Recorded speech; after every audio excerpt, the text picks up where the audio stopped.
네, 안녕하세요. 만나통신사 대표 윤승진입니다. 그럼 이어서 저희 강연을 시작하도록 하겠습니다.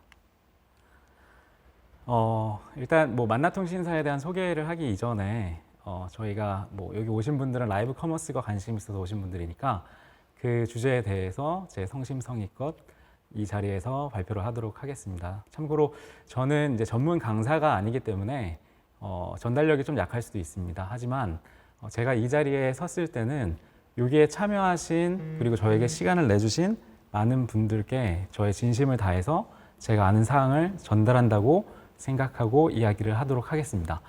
그러니까 이번 2시간을 통해 여러분들이 꼭 미래에 도움이 되는 트렌드 정보를 얻어가시길 바라며 저는 이번 강연이 여러분들께 도움을 줄 수 있다고 확신합니다.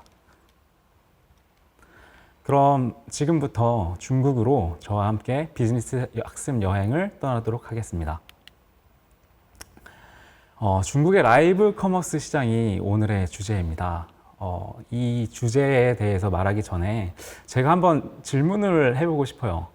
지금 이 화면을 보고 계신 분들 중에 지난 일주일 동안 라이브 커머스 플랫폼에 들어가서 방송을 시청하거나 구매를 하신 분들 혹시 있으실까요? 네, 여기는 지금 2분이 계신데 2분 중에 한 분도 없네요. 제가 아까 잠깐 쉬는 시간에 제 옆에 계신 분이랑 이야기를 나눴어요. 혹시 라이브 커머스 이용하시나요? 그리고 잘 될 거라고 생각하시나요? 보니까 그분이 하시는 말씀이 요새 라이브 커머스가 대세라고는 하는데 이게 정말로 잘 될까? 모르겠다. 아마도 많은 분들이 지금 이 강연을 들으러 참석하신 분들이 똑같이 생각하고 있을 거라고 생각합니다. 그리고 저는 저의 지금까지의 지식으로는 여러분들께 자신 있게 말씀드릴 수 있습니다. 라이브 커머스는 미래 커머스의 주류로 성장할 것입니다.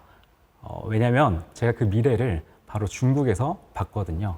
제가 본 미래에 대해서 여러분들께 말씀드릴 건데 사실 이거는 이 강연을 듣고 계신 분들 중에 실제로 사업을 하시는 분들도 있고 아니면 부업을 하시는 분들도 있고 아니면 자영업인 프리랜서 분들이 많을 수도 있는데 모든 분들한테 도움이 될 수 있는 강연이라고 생각하거든요.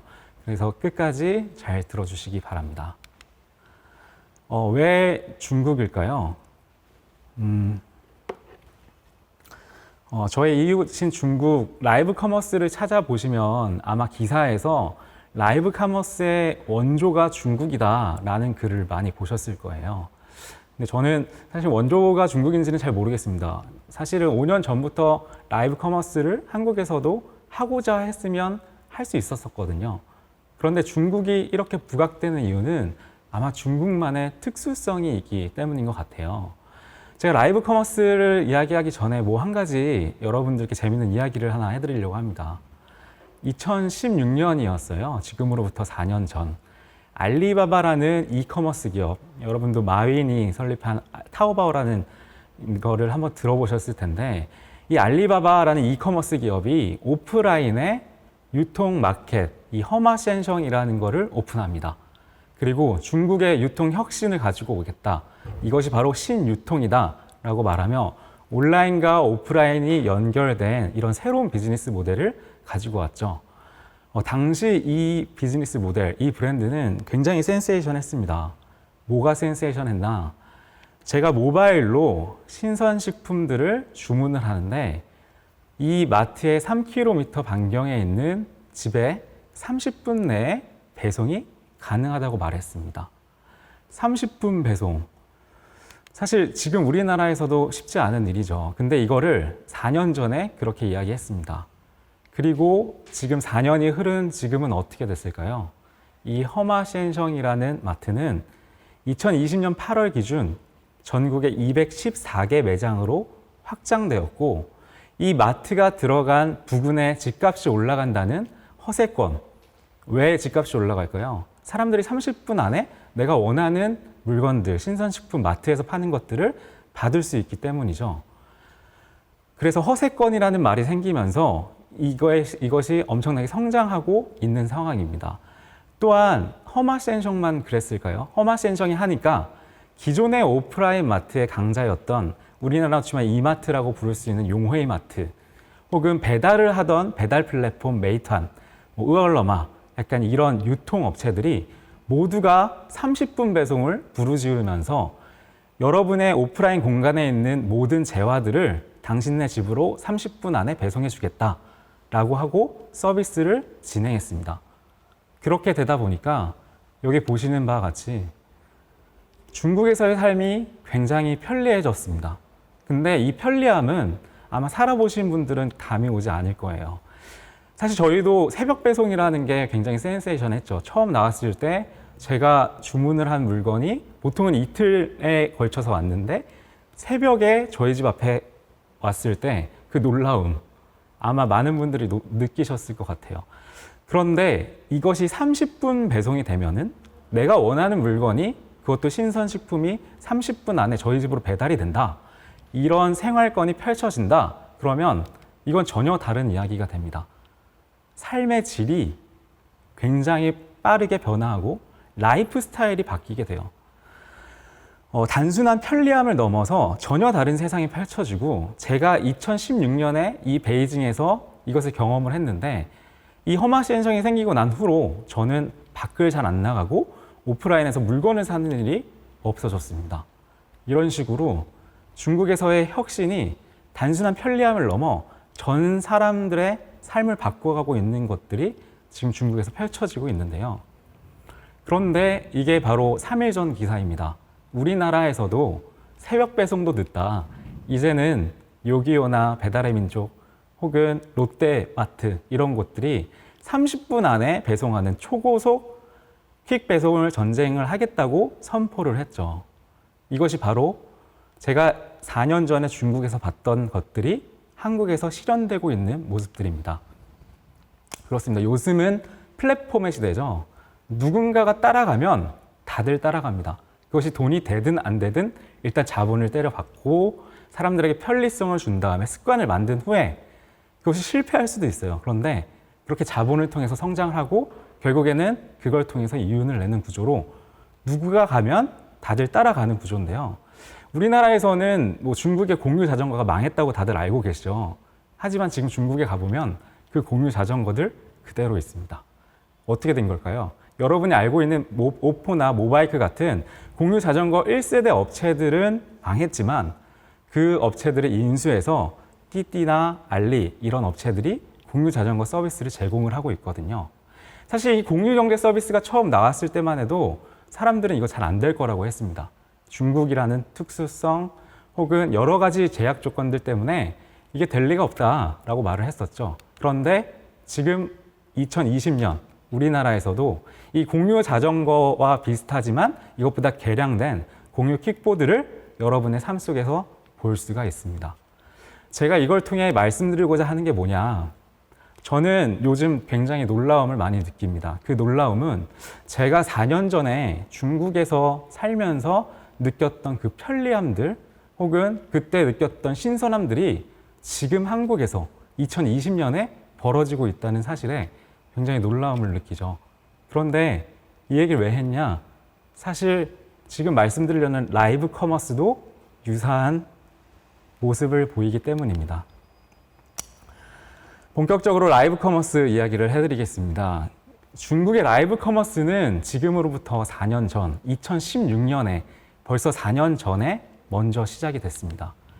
왜 중국에서 라이브 커머스가 일찍 시작할 수 있었을까요? 말씀드렸다시피 그때 저희도 뭐 기술적인 거라든지 뭐 인터넷 환경이라든지 그런 것들은 나쁜 상황이 아니었거든요.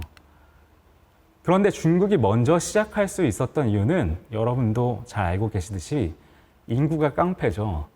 네, 중국에서 모바일에 있는 인구만 해도 8억 5천만 시장, 단일 시장으로는 가장 많은 인구수가 모바일에 항상 존재하고 있고 이들이 소비를 이루어지니까 어떻게 보면은 참가의 단위 그리고 판매의 단위가 달라지다 보니까 비즈니스가 쉽게 일어날 수 있었습니다. 사실 그뿐만은 아닙니다. 바로 이 모바일 간편 결제 시장, 한국에서는 지금 토스와 뭐 카카오페이, 네이버페이가 굉장히 치열하게 다툼하고 있는 이 시장도 사실 중국에서 2014년에 제가 중국에서 생활할 때 저기 보시는 사진이 바로 제가 재래시장에서 찍은 사진입니다. 이 정도로 생활 곳곳에서 모바일 페이를 쓰는 게 완전히 일반화된 사회가 지금 중국의 현실이고, 그리고 지금은 사실 이 QR 결제를 넘어서 안면 인식 결제 사회가 일반화되고 있는 상황이죠. 어쨌든 중국의 라이브 커머스가 발달할 수 있었던 그 두 가지 큰 이유는 바로 첫 번째 인구수, 소비 인구, 그리고 두 번째 바로 이 모바일 간편 결제 시장입니다. 아까 임복 강사님 말씀하셨다시피 간편 결제가 굉장히 중요하다고 했죠. 중국은 모바일이 발달한 사회이기 때문에 이러한 조건에 의해서 시장이 빨리 클 수가 있었는데요. 지난 4년 동안 중국의 라이브 커머스 시장이 어떻게 변화해 왔을까요?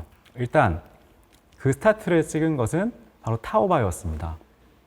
사실 타오바오 라이브가 이 시장을 처음 시작하진 않았었어요. 당시와 마찬가지로 우리나라의 그립처럼 이렇게 작은 스타트업들이 우리가 라이브 커머스를 해보겠다라고 도전을 했었습니다. 하지만 그러한 스타트업들이 주목받지 못하고 있는 상황에서 기존 이커머스 강자인 타오바오가 한다고 하니까 사람들이 관심을 갖기 시작했죠. 그리고 타오바오가 하니까 중국 전체 이커머스 시장에서 양대 산맥이라고 일컬어지는 이 찡동샹청이라는 기업이 바로 따라하기 시작했습니다. 이런 식으로 중국의 라이브 커머스 시장은 기존의 전자상거래 플랫폼들이 주도를 하기 시작했습니다. 우리나라도 마찬가지죠. 이렇게 성장하고 있는 시장이 갑자기 2018년에 쇼클립 플랫폼이라 그러죠. 지금 뭐 틱톡이나 뭐 콰이 들어보시는 분들 많으실 거고, 뭐 쇼클립이 뜬다, 이 영상 콘텐츠 시장은 다른 시장이다, 이런 얘기 많이 들어보셨을 겁니다. 중국은 이 쇼클립 소셜 플랫폼인 틱톡, 중국말로는 또인이라고 하는데요. 이 또인은 사람들이 굉장히 많이 쓰거든요. 그런데 이 또인에서 2018년 3월에 지금으로부터 한 2년 전 정도죠. 장바구니 기능을 탑재했습니다. 그리고 기존의 컨텐츠를 보는 이 소셜 미디어가 판매를 하는 라이브 기능까지 장착을 하기 시작한 거죠. 또인이 하니까 또인의 경쟁사인 콰이쇼가 따라하기 시작했습니다. 이렇게 2018년에는 기존의 이커머스 기업이 아닌 다른 형태의 플랫폼 기업들, 이 쇼클립 플랫폼 기업들이 라이브 커머스를 시장을 확장시켜 나가기 시작했습니다. 그리고 작년 2019년이죠. 2019년에는 그야말로 다양한 컨텐츠, 다양한 플랫폼들이 다 이 시장에 뛰어들기 시작합니다. 타오바오에서 누군가가 1시간 만에 100억을 팔았다더라, 1000억을 팔았다더라, 이렇게 언론이 막 집중적으로 기사를 내기 시작하니까 이 기타 플랫폼들도 안 할 수가 없던 거죠. 그래서 2019년 12월 아프리카 TV와 같은 또이라는 곳에서도 라이브 커머스 기능을 붙이고요. 핀토떠라는 지금 한국으로 치면 카카오톡지를 생각하시면 쉽습니다. 이 핀토떠라는 기업도 라이브 커머스를 붙이기 시작합니다. 그리고 법적으로 제도가 정비된 건 2019년 1월, 아까 말씀하시기에 우리나라는 아직 정비가 안 됐다 그랬죠. 2019년 1월 달에 전자상거래법이 나타나면서 라이브 커머스도 전자상거래 사업자로 분류할 수 있게 제도적인 기반이 마련됩니다. 그리고 2020년, 이게 작년 대비 111%의 증가를 할 수 있었던 이유는 여러분들도 잘 알다시피 코로나 사태, 사람들이 나가지 못하는 상황에서 라이브 커머스를 국가가 주도해서 어떻게 보면 성장세를 이끌어 나가기 시작했습니다. 여기 보시는 시진핑 주석이 어느 상점에 가서 목이버섯을 칭찬했는데 그게 뭐 시진핑 목이버섯이라 그래서 뭐 몇백억이 순식간 만에 팔리고, 이런 것들이 지금 중국에서 벌어지고 있는 사실들인데요. 현상들인데요. 자, 이 흐름들을 보면은 크게 두 가지로 정리할 수 있을 것 같습니다. 한 가지는 이커머스 기반, 여러분들이 잘 알고 있는 기존의 전자상거래를 하던 업체에서 라이브 커머스를 하는 것이 있고, 다른 한편은 컨텐츠 기반, 기존의 전자상거래와는 관련이 없었지만 컨텐츠로 많은 사람들을 잡아두고 있던, 많은 사람들의 시간을 소비하고 있던 이 컨텐츠 플랫폼들이 이 라이브 커머스를 주도하는 시장이었죠. 그래서 이 두 가지 방식의 성장이 지금 현재 중국 라이브 커머스 시장을 만들어 간 거고, 사실 지금 한국에서 중국이 라이브 커머스가 잘 된다라고 이야기하는 거는 사실 이 구분 없이 다 통칭해서 라이브 커머스라고 말을 합니다. 그런데 질문, 과연 이 두 시장은 경쟁 관계의 시장일까요?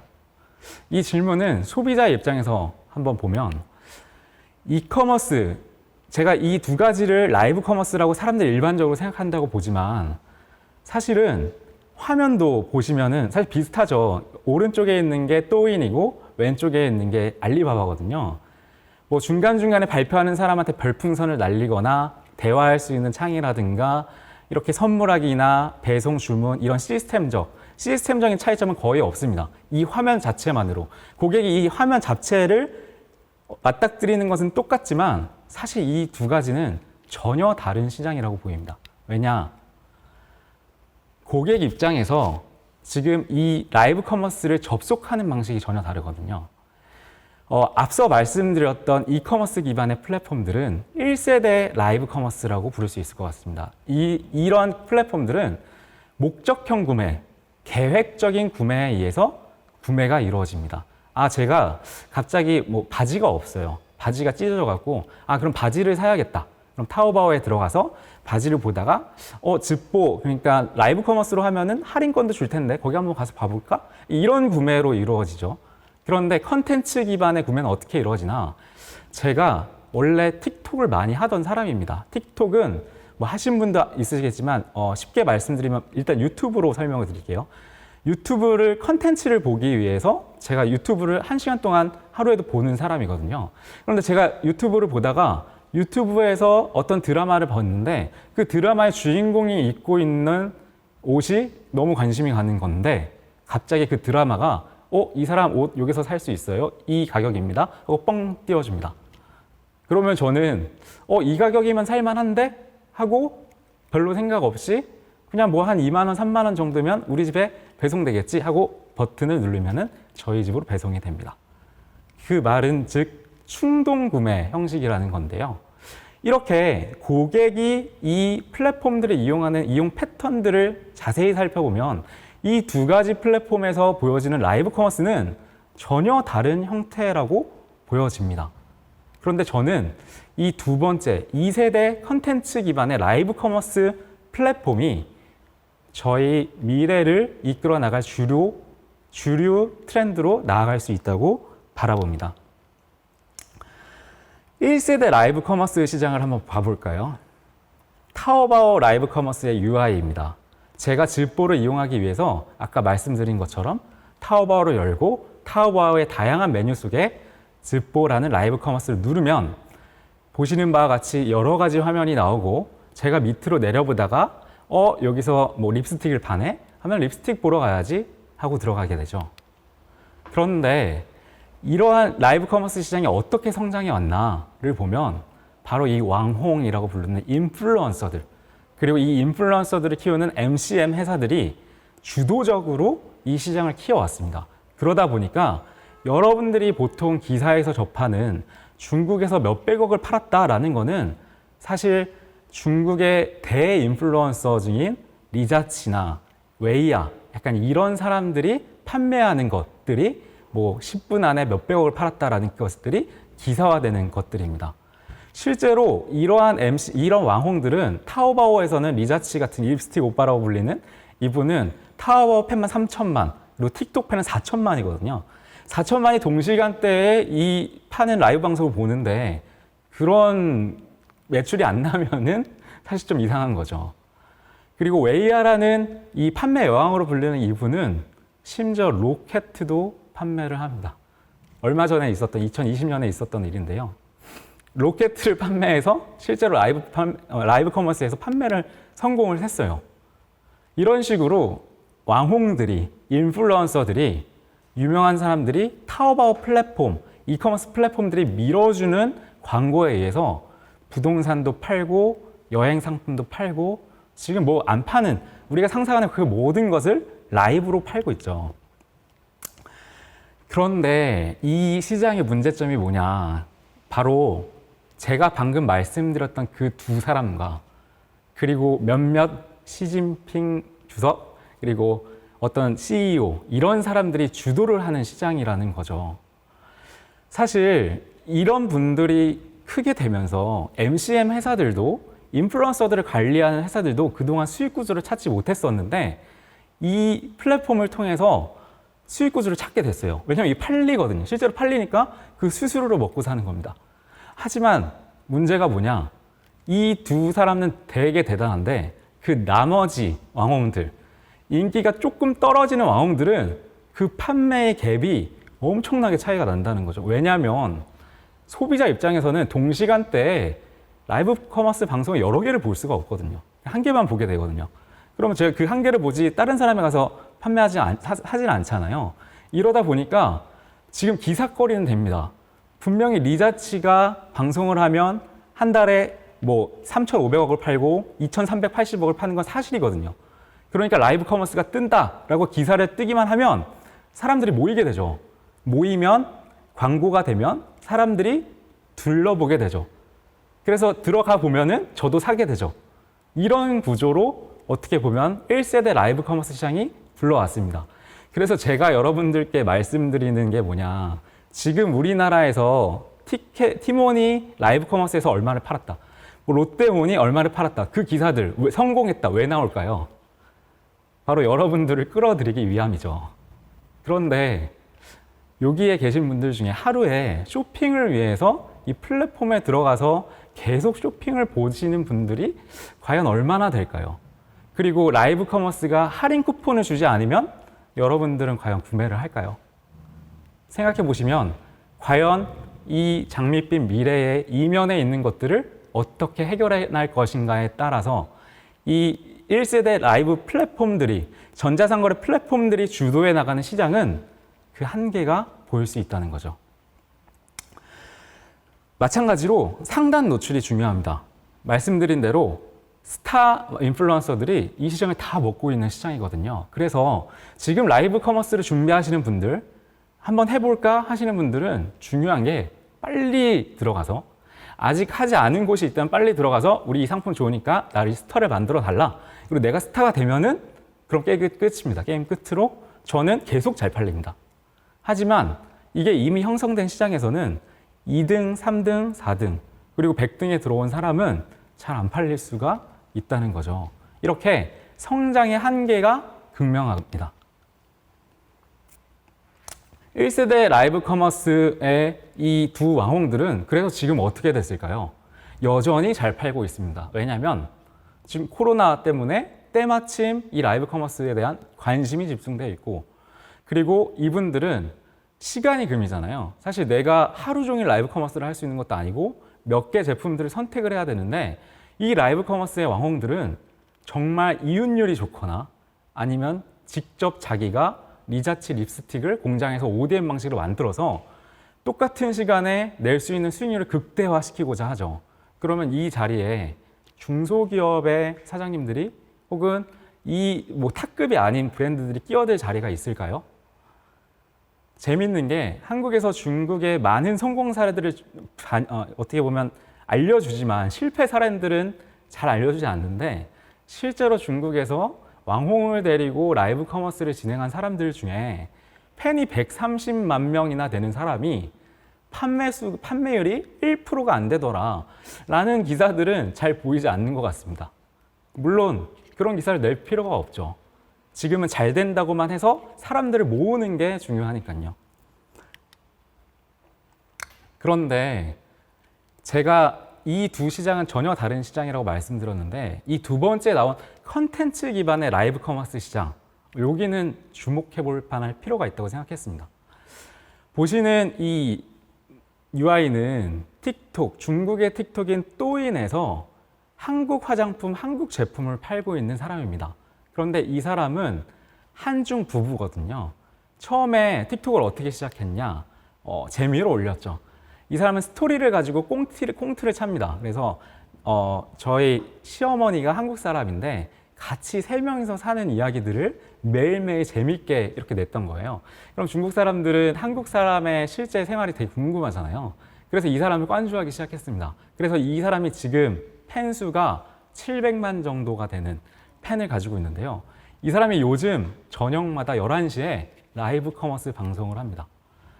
한국에 있기 때문에 믿을 수 있게 한국 제품을 팔 수가 있는 거죠. 근데 그렇게 라이브 방송을 하니까 이 사람이 중국은 이커머스 플랫폼을 봤을 때 판매 수를 그대로 볼 수가 있는데 그 판매 수가 어마어마하게 어떻게 보면 뭐 몇백억 단위로 단순 계산을 해도 그렇게 된 사람들이 지금 또인을 통해서 나타나고 있습니다. 또인은 중국의 틱톡입니다. 그리고 또 제가 보통 또인을 키는 시간이 10시거든요. 제가 밤 10시에 이 또인을 키면은 이렇게 잠옷을 파는 친구가 원래는 컨텐츠를 뭔가 자기 전에 집안에서 일어나는 재미있는 이야기들을 꽁트처럼 컨텐츠를 만드는 친구들인데 맨 오른쪽에 보시는 것처럼 이 친구들이 다 나와갖고 집안에서 막 이거 얼마고 잠옷을 팔아요. 그러면 저는 물론 이 친구를 팔로우했기 때문에 이 친구들의 컨텐츠가 저한테 보이는 거지만 특히 잠잘 시간에 제 잠옷을 바라보게 되죠. 그리고 여기서 판매하는 것들이 싸고 좋아 보인다. 그럼 바로 구매로 이어지게 되죠.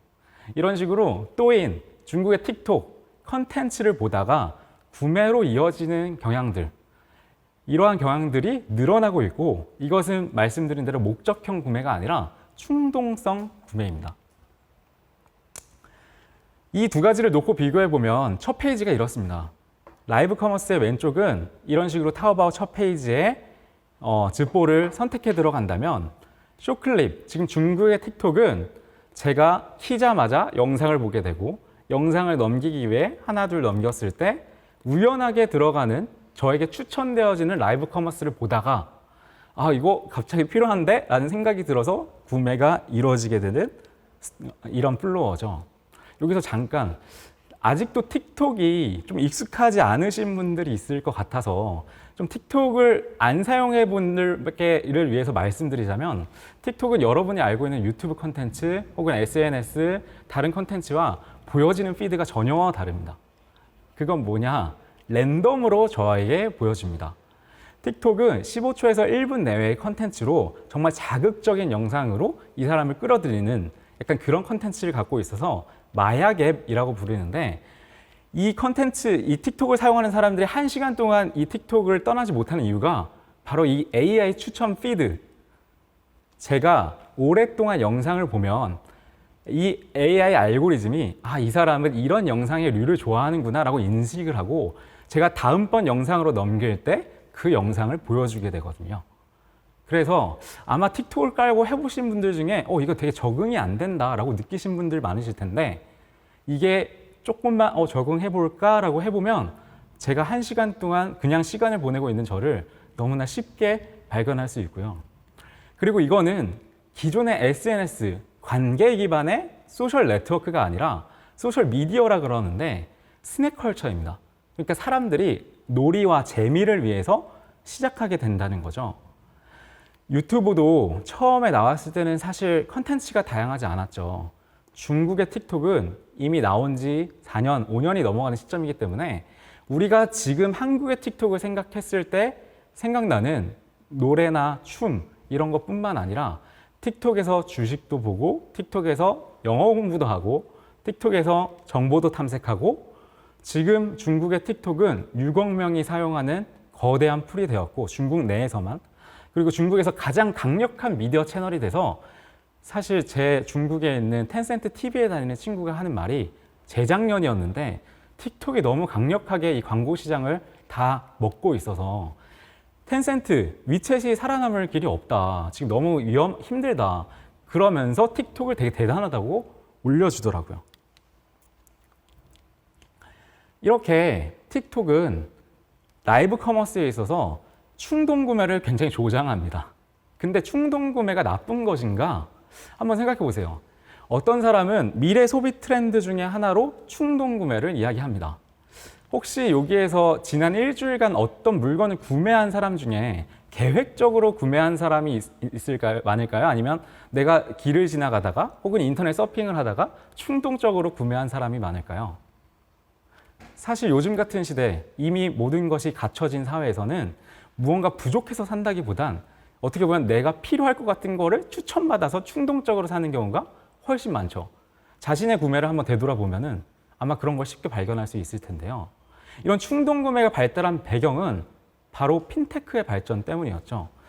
제가 사고 싶을 때 너무나 쉽게 살 수 있는 구조를 만들어 놨기 때문에 사람들이 고민 없이 불과 몇 년 전만 해도 제가 이거를 충동적으로 살까 하다가 결제를 하는 순간에 아, 이거 사는 게 맞나? 내 신용카드 번호 입력하고 이럴 때 아니야. 이건 사면 안 돼. 이건 충동 구매야 하고 결제를 할 수 있었죠. 그런데 지금 중국 그리고 지금 한국 마찬가지죠.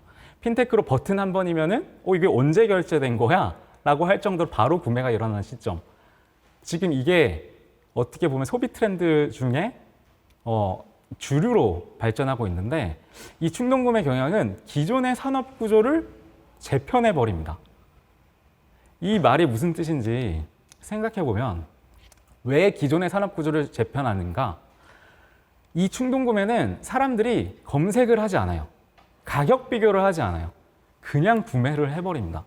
그렇기 때문에 그 말은 유통 단계에서 소매, 도매, 공장 이런 것들을 생각하지 않고 내가 그냥 사고 싶으면 산다는 거죠. 그래서 충동 구매의 핵심은 소비자가 구매 의사가 있을 때 그것을 쉽게 구매할 수 있게 바로 밀어넣는 거. 소비자는 점점 인내심이 줄어가고 또 원하는 것을 극도의 편의성으로 얻기를 원합니다. 이는 구매를 결정짓는 결정적인 요소로 작용을 하게 되죠. 중국은 AI가 굉장히 발달해 있죠. 왜냐하면 그 많은 인구, 여러분도 아시다시피 그 많은 인구가 개인정보도 동의도 받지 않은 채, 물론 받겠죠. 받겠지만 그 많은 인구, 빅데이터를 가지고 AI 알고리즘을 계속 발전시키고 있거든요. 결국 인구가 깡패이기 때문에 AI가 발달할 수밖에 없는 거죠. 그래서 이 틱톡이라는 것이 결국엔 AI로 성장한 기업입니다. 얼마 전에 미중 무역 전쟁이 있으면서 이제 트럼프 대통령이 팔아라라고 했을 때 오라클과 합의가 됐는데 이거에 대한 비판글이 많았죠. 왜냐하면 중국 틱톡이 AI 알고리즘은 우리가 갖고 있겠다. 기술을 주진 못하겠다라고 했었거든요. 중국의 틱톡은 매일매일 6억 명의 사람들이 있는 시장이고 하루 평균 이용 시간이 52분, 1시간 동안 이곳에서 사람들이 정보의 바다, 재미의 컨텐츠의 바다를 유영하고 있다고 하거든요. 그런데 이게 중국만의 사실인가? 왜 트럼프가 이렇게 틱톡을 공격하는지 여러분 한번 의심해 봤나요? 전 세계적으로 글로벌 액티브 유저가 MAU가 15억 명인데 그 중에서 미국은 1억 명, 미국의 전체 인구가 3억 3천. 3분의 1, 우리 3명 중에 1명은 틱톡을 1시간씩 보고 있는 이런 시장이라는 거죠. 근데 무서운 건 이렇게 성장하는데 근 2년 밖에 되지 않았다는 거. 그래서 미국이 지금 이 틱톡을 극도로 경계를 하고 있는 거죠. 또인 틱톡의 라이브 커머스 사용 사례들을 한번 볼까요?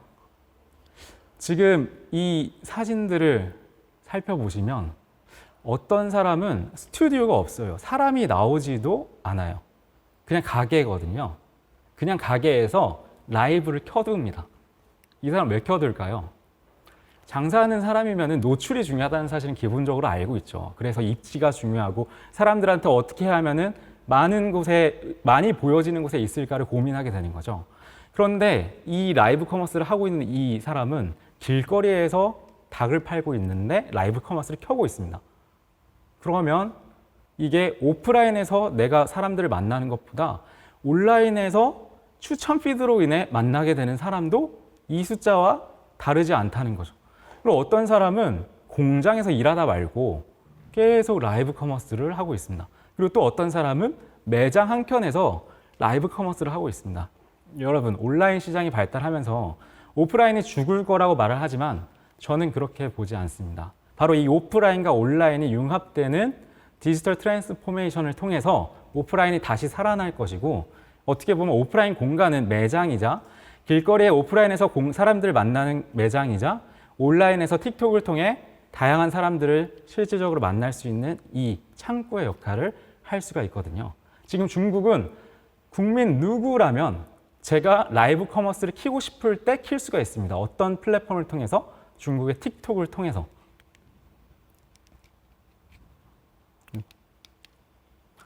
그래서 제가 말씀드리고 싶은 게 뭐냐. 지금 중국은 전 국민 라이브 시대입니다. 물건을 파는 사람들 뿐만 아니라 모든 사람들이 라이브 커머스를 켜놔요. 왜 켜놓냐? 물건을 팔지 않아도 중국 라이브의 기능 중에 별풍선을 주는 기능이 있거든요. 이 별풍선은 틱톡과 유저가 반반으로 가지고 가는데 내가 뭔 짓을 하든 나한테 이 별풍선을 줄 수도 있거든요. 그래서 제가 얼마 전에 되게 놀라운 사실이 또인을 보고 있는데 한국인 유학생이 틱톡을 켜놓고 노래를 부르고 있더라고요. 그래서 제가 그 라이브에 참가해서 너 지금 뭐 하고 있니? 라고 하니까 저 계속 노래 부르는데 이렇게 노래 부르다 보면 어떤 사람이 와서 별풍선을 주기도 하고 이래요. 이렇게 말을 하더라고요. 그 말은 누구나 소일거리로 돈을 벌 수 있는, 지금 중국 국적을 가지고 있으면 누구나 틱톡 아이디를 만들 수가 있는데 이 사람들이 라이브만 켜놔도 나는 자동으로 돈이 들어오니까 지금 어떻게 보면 모든 전 국민이 라이브를 켜놓는 시대가 된 거죠. 이것이 바로 우리에게 올 미래일 수 있습니다. 그리고 지금 중국에서는 실제로 일어나고 있는 미래입니다. 그런데 여기서 중요한 게 뭐냐? 말씀드렸다시피 AI. 제가 원하는 상품을 제가 원하는 시간에 받으면은 저는 그게 스팸이 아니라고 느껴지고 저한테 유용한 정보라고 느껴지죠. 그런데 기존의 라이브 커머스가 해왔던 방식, 제가 찾아 들어가는 방식은 목적형 구매, 전혀 다른 형태의 구매가 이루어지는 형식이라는 거예요. 중국의 라이브 커머스 시장에 AI가 발전하면 발전할수록 저에게 맞는 상품이 올 확률이 높아지고, 그리고 지금 중국의 틱톡은 한국의 틱톡과 다르게 다양한 기능들이 그렇게 할 수 있게 만들어 가고 있거든요. 아이고. 그래서 저는 전 국민 라이브의 시대가 곧 올 것이다 라고 생각합니다. 제가 서두에 말씀드렸다시피 누군가가 시작하면 다 따라합니다. 네이버, 카카오, 쿠팡, 롯데, 틱톡, 유튜브, 페이스북, 인스타. 우리나라에서는 이 유저들을 모으고 있는 플랫폼이 누군가가 이 라이브 시대를 열 겁니다. 결국 사람들이 어디에 모일까요? 어떤 식으로 모일까요? 카카오톡은 대화로 사람들을 모았고 네이버는 검색으로 사람들을 모았죠. 그리고 이커머스, 쇼핑으로 모으고 틱톡은 컨텐츠로 모았죠. 여러분, 미래를 생각할 때 사실 어떤 플랫폼에 먼저 올라탈 것인가, 그리고 어떠한 화력을 집중할 것인가가 중요합니다. 그런데 저는 이번 강연이 여러분들한테 그러한 선택을 하는데 도움되는 강연이 되었으면 좋겠습니다. 저는 틱톡이 우리나라에서도 아직 20명 중에 1명이 쓰는 수준이지만 틱톡이 가지고 있는 그 중독성과 AI 그리고 미래 방향성을 본다면 이 라이브 커머스 시장, 저는 틱톡이 먹을 수 있다고 생각합니다.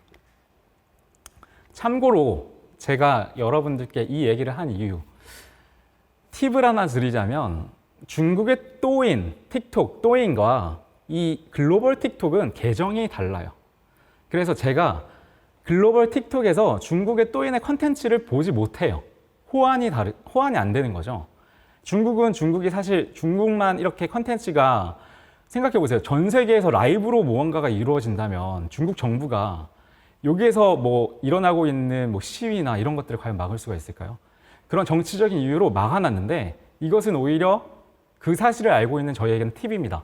왜냐하면 중국의 틱톡은 이미 많은 기능들을 오픈해 놨는데 그 오른쪽에 한국과 중국의 틱톡을 비교했을 때 보시면 위에 라이브 방송 버튼이 있고 위에 지역 탭 버튼이 있습니다. 지역 탭 버튼은 제 주변에서 영상을 찍고 라이브 방송하는 친구들을 볼 수 있게 해놨어요. 이러니까 오프라인 매장들도 디지털 트랜스포메이션이 가능하게 되는 거죠.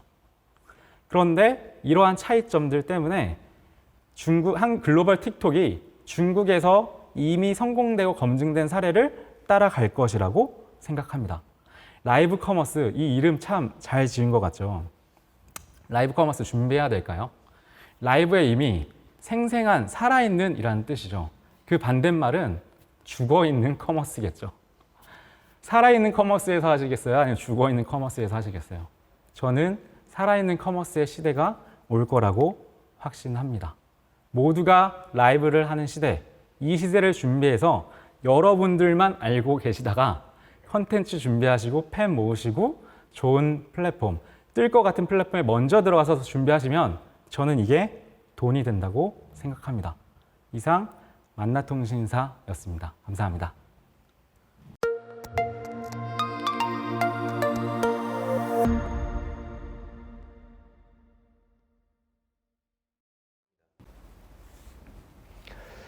네, 지금까지 저희가 중국에 대한 이야기 그리고 한국에 대한 이야기를 드렸습니다. 오늘 200명이 넘는 분들이 신청을 해주셨고 지금도 저희 단톡방이라든지 아니면 이벤터스에 계속해서 질문들을 올려주셨어요.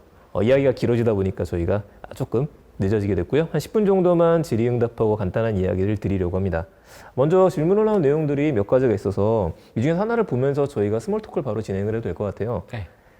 이 중에 나왔던 내용 중에 잠깐 보게 되면은 이걸 볼까요?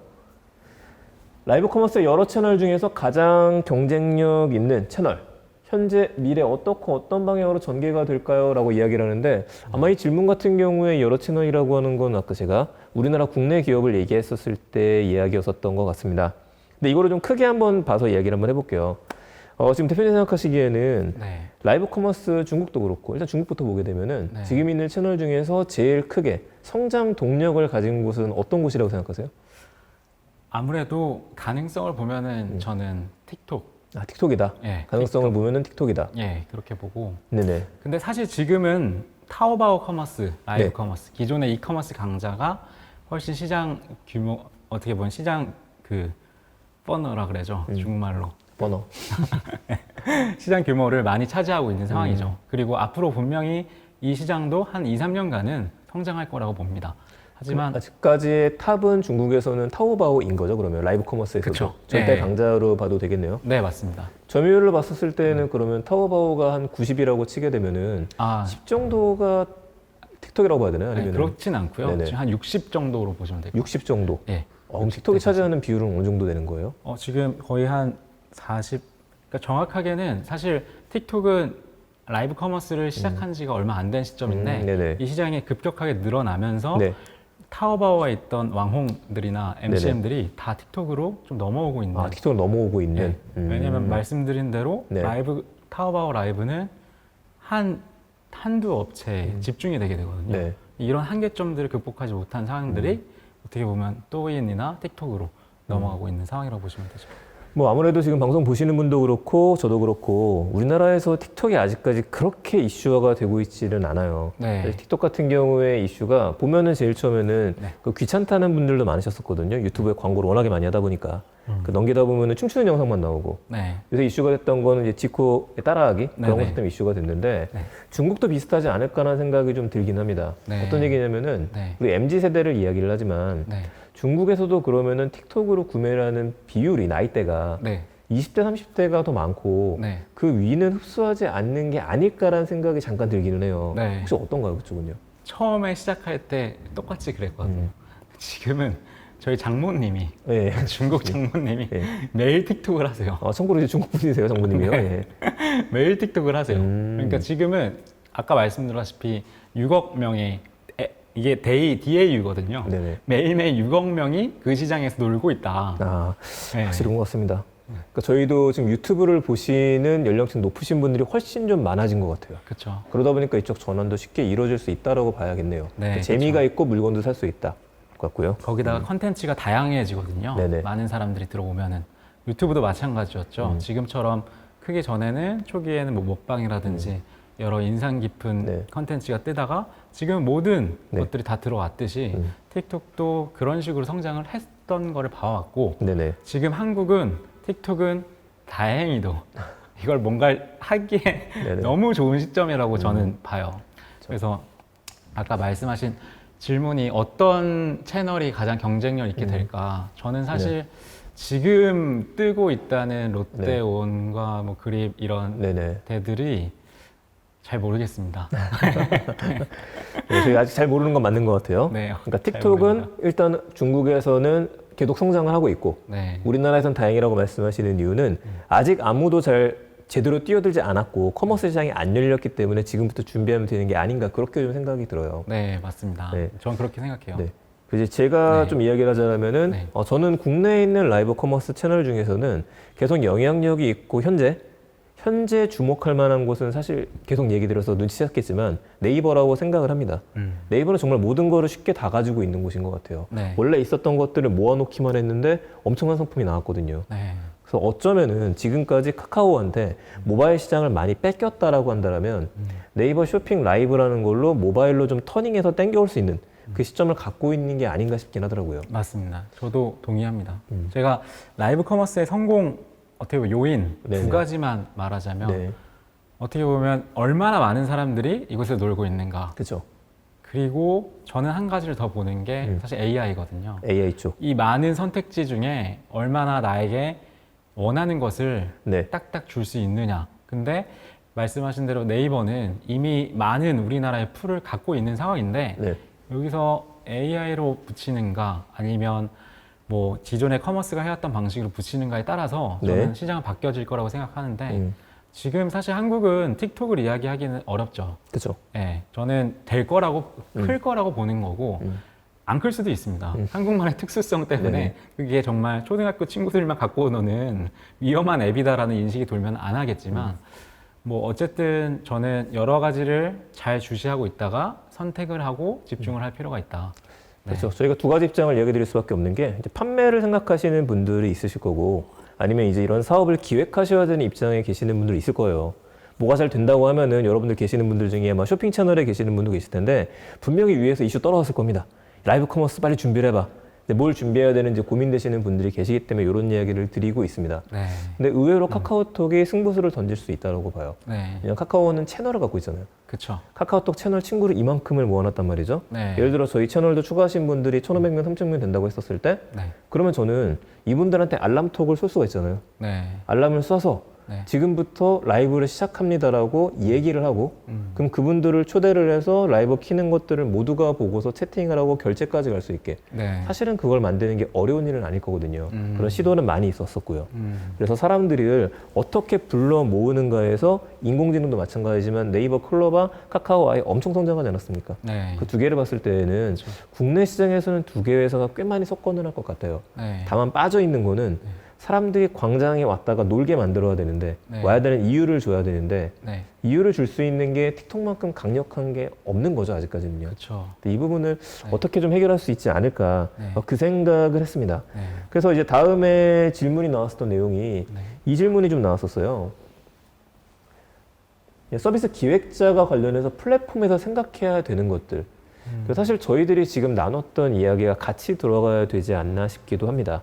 앞에 이야기 드렸던 장표 기억하시겠지만은 이제 판매자들이 입점을 시키기 위해서는 이분들한테 어떻게 쉽게 할 수 있겠느냐. 라는 것들도 필요할 것 같고요. 네이버 쇼핑 라이브 같은 경우에도 그 네이버 MD분들도 같이 움직이거든요. 네. 같이 움직여서 계속 상황을 지켜보면서 중간중간에 메시지를 주는 거라든지 정말 초반에 많은 전략들이 좀 필요할 것 같아요. 근데 제일 좋은 거는 써보는 게 아닐까 싶긴 합니다. 네. 여러 네. 가지 그렇죠. 그렇죠. 일단 그립도 한번 써보셔야 되는 것들이 많고 네. 여러 가지 변수가 있기는 할 텐데 근데 우리 그런 생각도 해볼 수 있을 것 같아요. 좀 고민되는 것들이 누구나 자기의 방송을 켜가지고 네. 물건을 팔 수 있단 말이죠. 네. 근데 그렇게 될 경우에는 너무 많아지는 게 아닌가? 오히려 더 선택의 폭이 넓어지다 보면 사람들은 선택을 못 하게 되잖아요. 네. 그런 문제점들도 틱톡에는 있는 게 아닌가 싶기는 해요. 그러니까 그러니까 투자한 시간만큼 그 수익이 안 점에서 난다는 거. AI가 중요한 네. 거죠. 근데 그렇게 되면 유튜브랑 좀 비슷해지게 되는 게 네. 유튜브에도 정말 우리들이 많은 사람들이 저도 올리고 있지만은 네. 많은 콘텐츠를 올리고 있는데 네. 이게 AI님의 축복을 받아서 상단에 노출이 된다라든지 네. 추천 동영상을 올라온다라든지 네. 그런 알고리즘이 정말 어렵거든요. 그렇죠. 어렵죠. 예. 그런 것들에 대한 고민까지 좀 해야 되지 않을까 싶기는 합니다. 맞아요. 근데 저는 어떻게 생각하냐면 그 평등한 기회를 주는 게 되게 중요하다고 생각하거든요. 평등한 기회 어떤 말씀이세요? 뭐 상점, 그러니까 제가 입점하는 사람 입장에서 네네. 생각해 보면은 제가 뭐 배민이 이렇게 문제가 되는 것도 마찬가지일 텐데 네네. 어떻게 보면 배민을 이 비마트를 오픈하고 나서 비마트를 오픈했었죠. 위에다 올려놓고서 이제 입점 자영업자분들한테 욕을 되게 많이 먹었잖아요. 네네. 그래서 많은 분들이 이탈했었고 그러니까 사업자 어쨌든 플랫폼이라는 거는 판매하는 사람과 살려는 사람들의 모임인데 판매하는 사람의 입장에서 내가 이걸 물건을 팔 때 평등한 기회를 가지고 돈을 벌 수 있는 기회가 있는가? 그게 어떻게 보면 라이브 커머스가 성공하기 위한 핵심이라고 보는데 기존의 이커머스 기업들이 그런 거가 많이 실패를 했던 이유가 그 평등의 기회가 네. 균등하게 배분되지 않았다는 거죠. 기회가 균등하지 않았다. 예, 그러니까 몇몇 왕홍들한테 몰리는 구조를 벗어나지 못했다. 이제 그러니까 그 몇몇 왕홍이 아닌 사람들, 네. 몇몇 인플루언서에 끼지 못하는 사람들은 다 떠나게 되는 거고, 근데 플랫폼이 이 양쪽이 다 같이 있어야지 단단하게 있는데, 그러니까 이 균등의 기회를 줘야지 어떻게 보면 판매하는 사람들이 이쪽에 계속 남아 있을 수 있다. 저는 좀 그렇게 생각을 해요. 그러니까 계속해서 유튜브랑 비슷하게 생각할 수밖에 없는 것 같아요. 네. 그러니까 과거에는 우리가 방송이라고 하는 것들은 큰 방송사, 레거시 미디어들한테 선택을 받은 사람들만 출연을 할 수 있는 곳이었단 말이에요. 네. 그 TV에 내가 나왔으면 좋겠다는 노래도 나왔었는데 근데 거기 선택을 못 받았던 대부분의 연예인들이 사라지게 됐던 거였었죠. 네. 근데 그런 분들이 유튜브에 들어오면서 자기만의 채널을 가지게 되고서 말씀하시는 것처럼 동등하게 더 많이 올라가거나 더 많은 수익을 보는 구조가 됐어요. 네. 여기 제일 많이 적용한 게 우리가 쓰는 모바일, 스마트폰 이런 환경 때문에 그런 게 아닌가 싶기는 합니다. 네. 그렇다면 이 얘기만 하고서 질문 하나만 더 볼게요. 우리가 시간을 지금 무한정으로 쓸 수는 없다 보니까 네.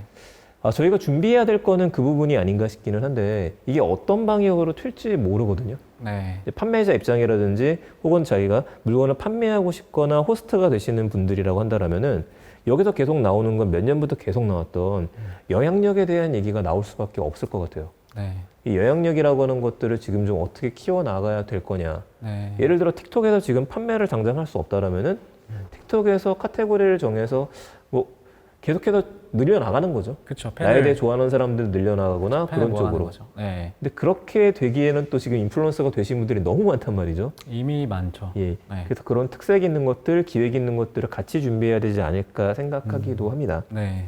자, 질문이 나왔던 것 중에서 중국 사례를 물어보시는 분이 계시는데 이거 잠깐 봐보겠습니다. 네.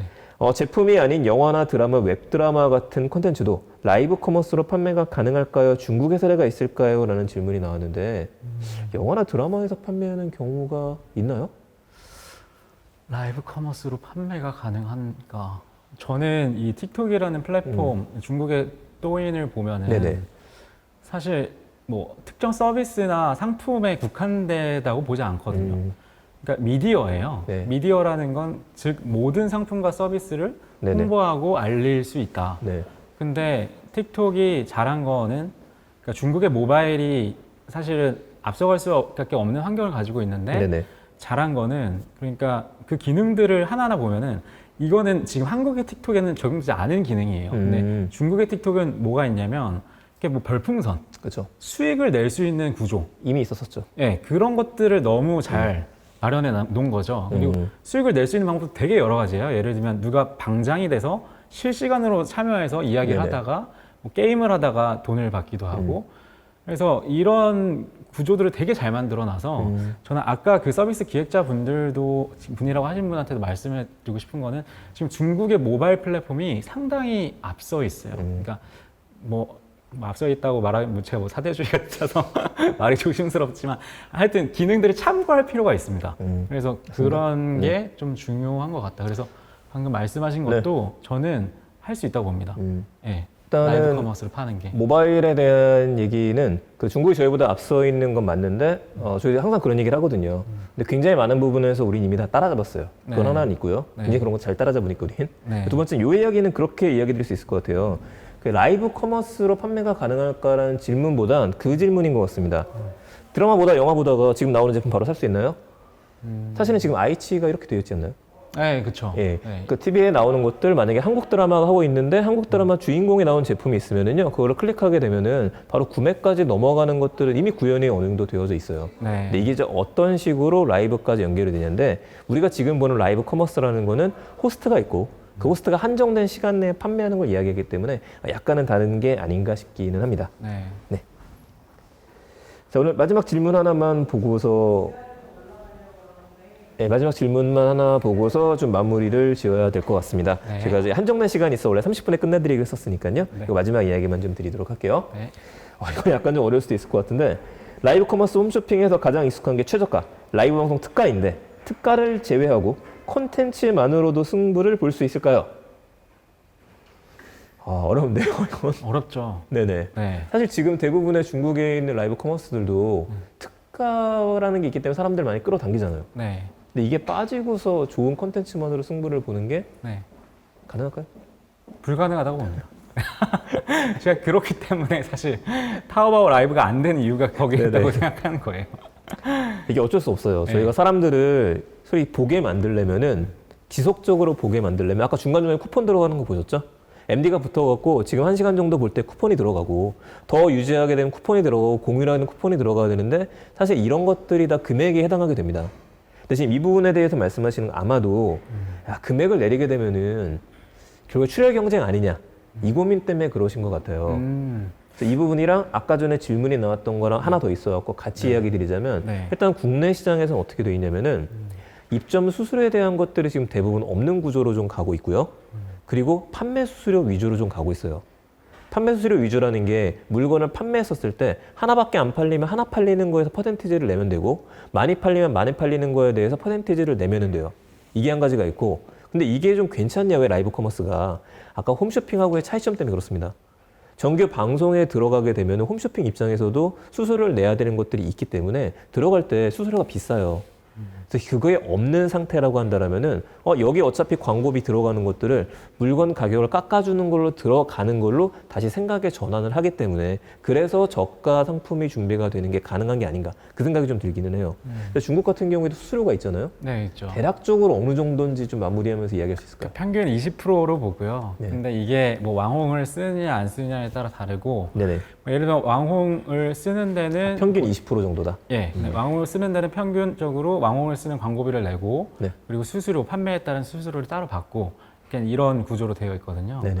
근데 방금 이 질문에 대해서는 사실 이거를 극복을 해야지 이렇게 돼야지 라이브 커머스가 성장할 거라고 봐요. 그렇죠. 예, 저가만 하면 안 이게 되죠. 불가능하면은 그 시장 무너질 거라고 보는데 왜냐하면 아까 말씀드렸다시피 라이브 커머스를 보는 지금 고객이 목적 구매를 하는 고객이다. 그렇죠. 그러니까 내가 이걸 보다가 합리적으로 가격을 비교해보고 사는 고객이기 때문에 특가 할인을 안 해주면 사람들이 사지 않는 거거든요.